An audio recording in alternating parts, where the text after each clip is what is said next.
But one of the things I remember is when Mum, we ended up in a little villa unit out in Brunswick, down the road there.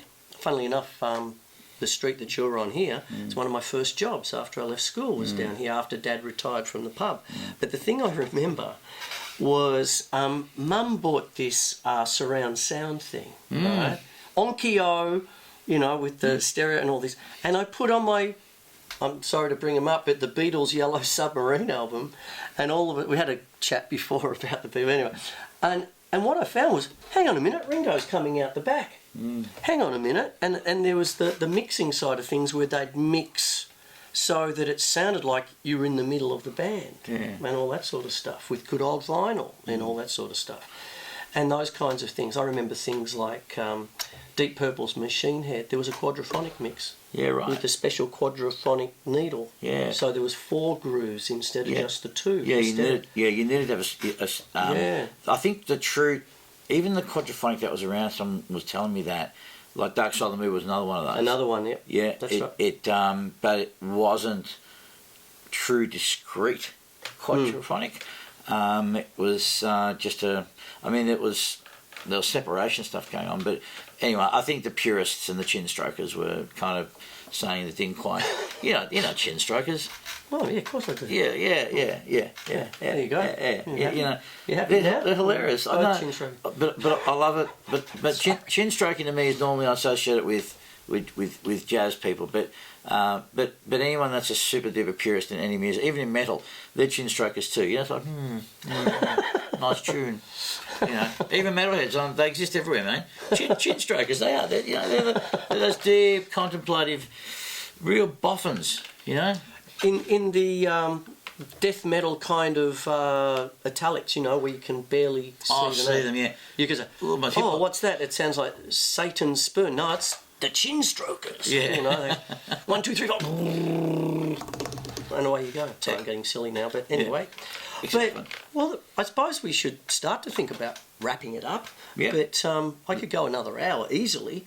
But we've talked a little bit about the art of mastering, and we've talked about all that. But I'd like to get back to something that is obviously dear to your heart, is, you know, mastering music, mastering life. Because, like, you're putting up regular things, you're doing lectures in TAFE and all sorts of business. What's something you'd like to leave off? I mean, one of the things that actually I had a little bit of a, you know, I just went, this 16 books in your life, but you're reading The Art of War by Sun Tzu and all that. What's something from that book? You've said there's a lot of good stuff. Can you think of one straight off the top of your head? No, because I haven't read it yet. I've got to be honest. Oh, you put it up to social media the other day. Yeah, I did put it up to social media, and I think I've gone. No, I'm being really fucking honest, man. No, I'm being really fucking honest. So no, I haven't. So that now gives me a better incentive. See, I work on accountability, Chris. I have to. See, now I've got to be reminded to do it. I've read the introduction, but no. But you see, I'm trying to think. Small steps, man. Small steps. I want to bring up 2 little things. If you're into whatever, there's a book that got me thinking a long time ago. And it was a chap by, just a simple plug for no other reason that it's a book that influenced me. And it was a book by, the author was Chris Thorpe, and it was How to Think Like Einstein. And it wasn't to be a genius or anything like that, but the central thing was breaking the rules and all that sort of stuff.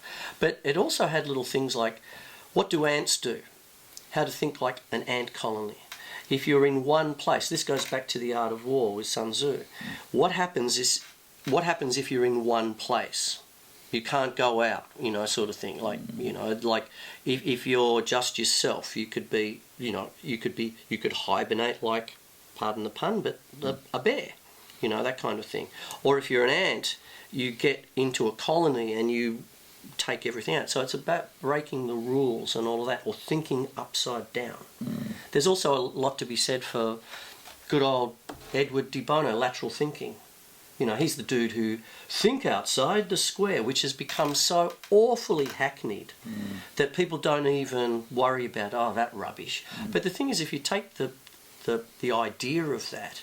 That's what I glean from you, sort of thing. I don't know if you've had that before, or someone quoting stuff at you and says, there's something there, because that's what I glean, in the sense that what happens is that if you're thinking from a different point of view, and that's why I was alluding to mastering and all that before, of course, because it's your trade, is to how to get the best out of something, or how to get something done when you're in this place. So if you've got something to master, but so much has been done already, how can I make it, put my stamp on it? That might be the bear thing.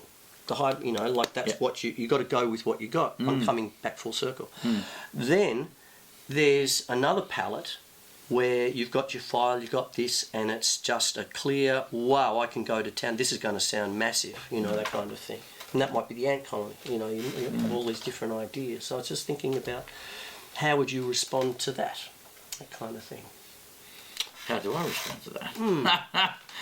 Well, I don't quite know how to respond to that, Chris.